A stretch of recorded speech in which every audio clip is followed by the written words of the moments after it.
Pirates have green teeth, when they have any teeth at all. I know about pirates, because one day, when I was at the beach, building a sandcastle and minding my own business, a pirate ship sailed into view. I knew what it was, because its flag had a skull and crossbones on it, and because I could hear the pirates singing, "Hey-ho, blow the man down." They were a little off-key. I tried to tell Dad, but he was busy setting up the beach umbrella. I tried to tell Mom, but she was busy slathering my baby sister with sunblock. So I went back to my sandcastle, but I kept an eye on the pirates. By then, they were rowing to shore. When they landed, the head pirate climbed out of the boat and yelled, "Ahoy thar, matey! Be this the Spanish Main?" "No," I said. "This is North Beach." "Shiver me timbers," the pirate said. "We must have taken a wrong turn at Bora Bora." He walked around my sandcastle. He looked at the moat, then yelled back to his crew, "He's a digger, he is, and a good one to boot." "A good one to boot," the others agreed. "What be your name, matey?" the head pirate asked. "Jeremy Jacob, sir," I told him. "Well, Jeremy Jacob," he said, "you're looking at Braid Beard and his crew. We've been needin' a digger like yourself. We've a chest of treasure to bury." "Aye, treasure!" the others shouted.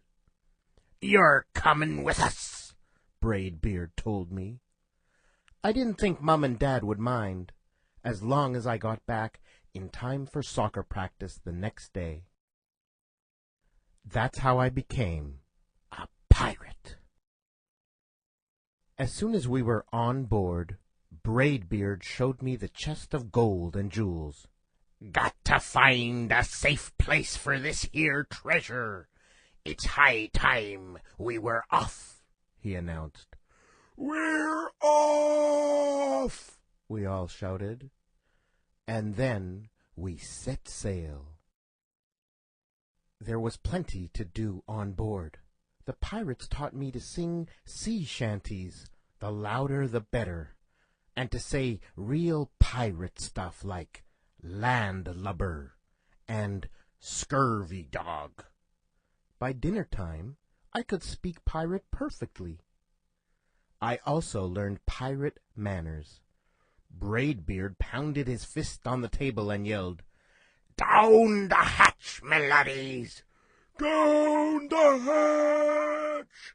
we all shouted. Braid Beard gulped his food and said, "Hand over the meat!" "The meat!" we all roared. Nobody told us to finish our spinach. There wasn't any.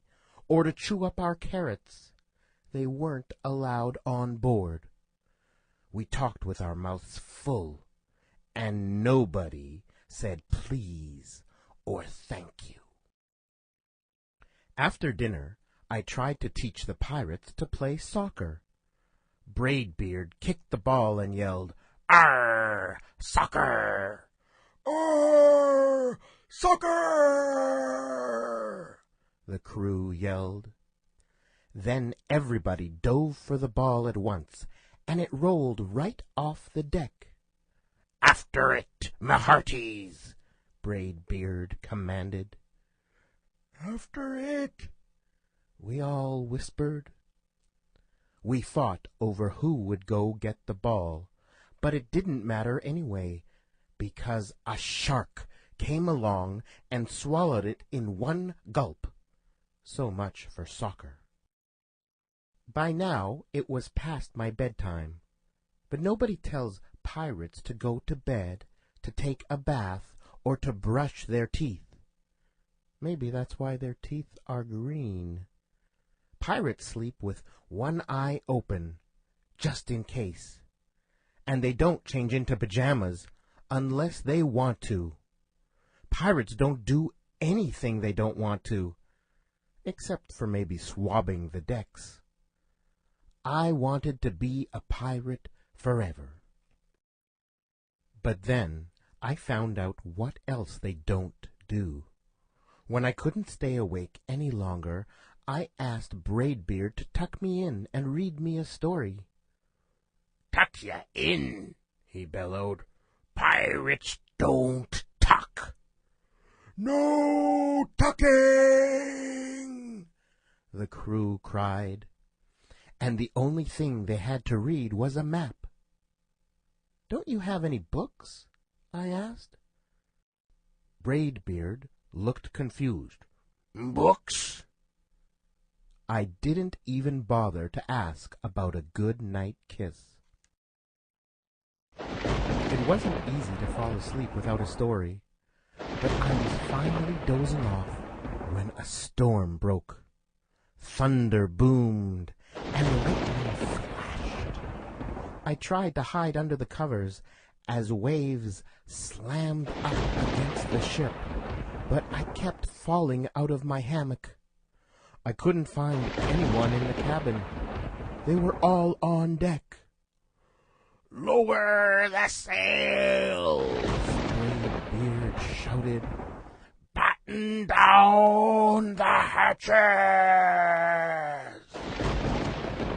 Everybody ran around yelling and lowering and battening. Nobody had time to sit close and tell me it would be over soon. Nobody even noticed me.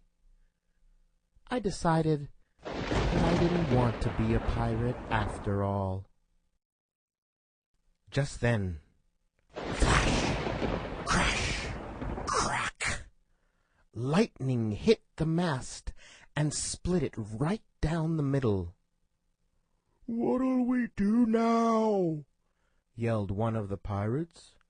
"We'll have to turn back," called another. "But the treasure!" hollered Braidbeard. "Where will we bury the treasure?" I stepped forward. "Maybe I can help," I shouted over the wind. "I think I know the perfect digging spot." When the storm was over, we rowed back to shore and buried the chest. We drew a map so we could find the treasure again, but I don't think I'll need it. After that, the pirates repaired the ship and got ready to set sail.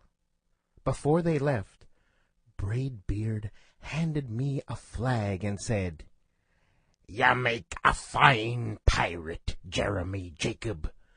Guard that treasure well. We'll be back to get it soon enough." "Soon enough," the crew repeated. "And if you ever need us," Braidbeard added, "just run the Jolly Roger up yonder pole." "Up yonder pole," the others shouted. And maybe I will, but not today. I have soccer practice.